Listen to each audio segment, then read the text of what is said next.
Hey guys, apologies for the late review.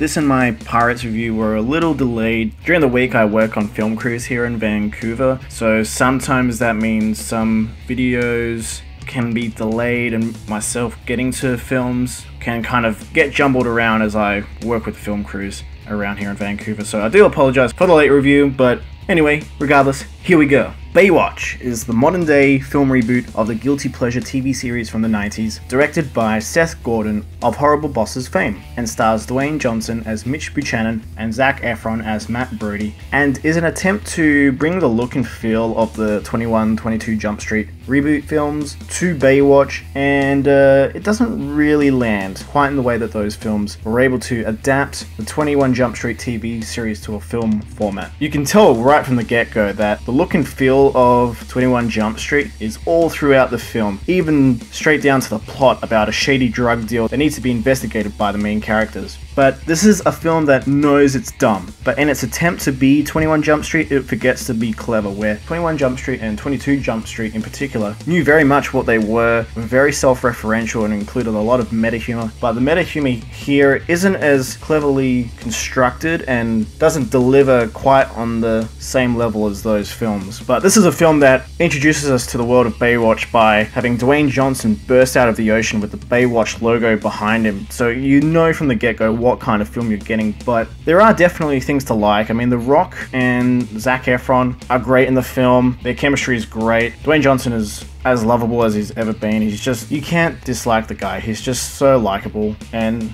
everyone in this film, I mean, literally everyone in this film knows who Mitch Buchanan is at this Emerald Bay beach. And again, we get Zac Efron really coming into his own, where following from his performances in the Neighbours films, we get to really see him continue on with his strengths in comedy. But the film is actually quite pretty, it's good looking, but you can definitely watch this as sort of a guilty pleasure film, because there are many issues with the film, and it honestly is going to be pointless to dissect everything about a Baywatch film. But ultimately the point here is, as a comedy, does it make you laugh? I'm going to say yes and no. There are a lot of points where there was a lot of laughs early on in the film, but during the second act there are a lot of sort of dull moments that are trying to sort of push forward the story and don't really include a lot of jokes throughout, and it just creates a lot of pacing issues with the film and just makes it a little bit boring in between sort of when the next joke is going to land. But this is a rated R Baywatch film. There's a lot of F-bombs. You got the Baywatch staple of slow motion boobs,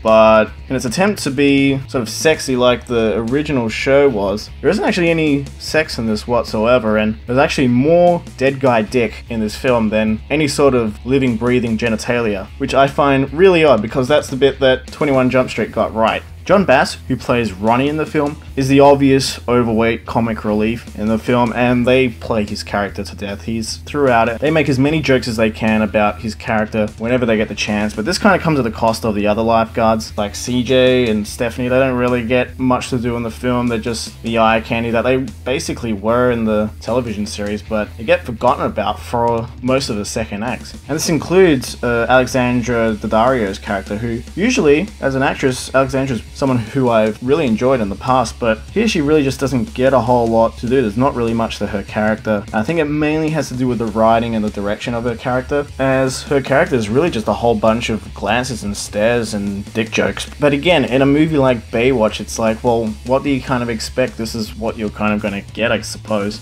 The villain of this film, played by Priyanka Chopra, I have no idea if I pronounced that correctly, so if anyone in the comments wants to correct me on that, go for it. She plays sort of this dodgy Bond villain, and she makes a joke about it, and honestly, like, you could have gotten anyone in the world to play that role. She really didn't bring anything memorable to that role. We don't actually see a whole lot of her in the film. They actually cut her out for most of the second act as well, so you kind of just forget about her as a villain, and she really doesn't have much to do. She's just kind of there to be this stereotypical villain, so that character kind of just comes across as very flat and boring, to be honest. And I have to mention, there is some dreadful green screen work and VFX work in this film. Like, this should not be in a major studio film, a summer blockbuster film. This film has probably some of the worst flame effects and fire effects in a big budget film I've seen in a really long time. I get that it's an R-rated comedy film, but for the love of God, there are ways to make that shit look good. Just do it practical, for the love of God. Like, if that's your plan, if that's what you want to put up on the screen, then you really need to reconsider what you're actually doing. Like, just forget it, move on. Do practical effects or just don't shoot that scene at all. There are scenes where Dwayne Johnson and Zach are on a boat or on a jet ski, and it's obviously been shot in a studio where it just looks like a music video. It looks like you're watching a music video from the early 2000s with like Shakira.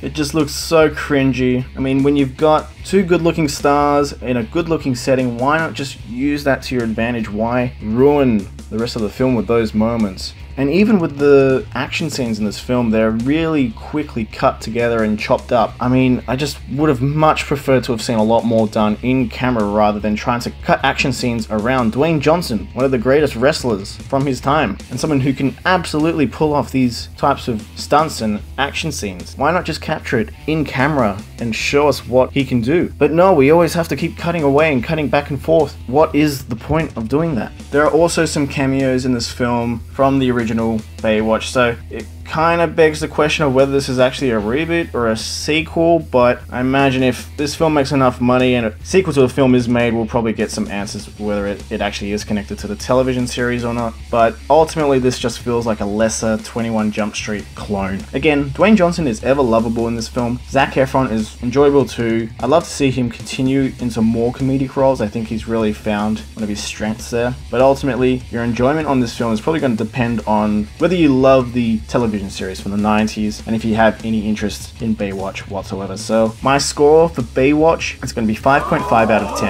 I really feel like this is a film you can just wait until it is up on Netflix and you've got a few friends around and you just want to have some drinks and watch something stupid. This is that film. This is the perfect film for having Netflix and chill. Save the film for that occasion. Thank you for checking out this review, guys. I hope you liked it. Don't forget to hit the thumbs up button if you liked it and leave a comment down below. Are you planning to see Baywatch? Do let me know, do leave a comment, and don't forget you can subscribe to the Mono Report by hitting the subscribe button and the little bell next to it, which will keep you up to date on when the Mono Report uploads new content. And also don't forget you can follow the Mono Report on Facebook and Twitter at the Mono Report. Thank you so much, guys, and don't forget to stay right here for your Mono Fix. Bye, guys.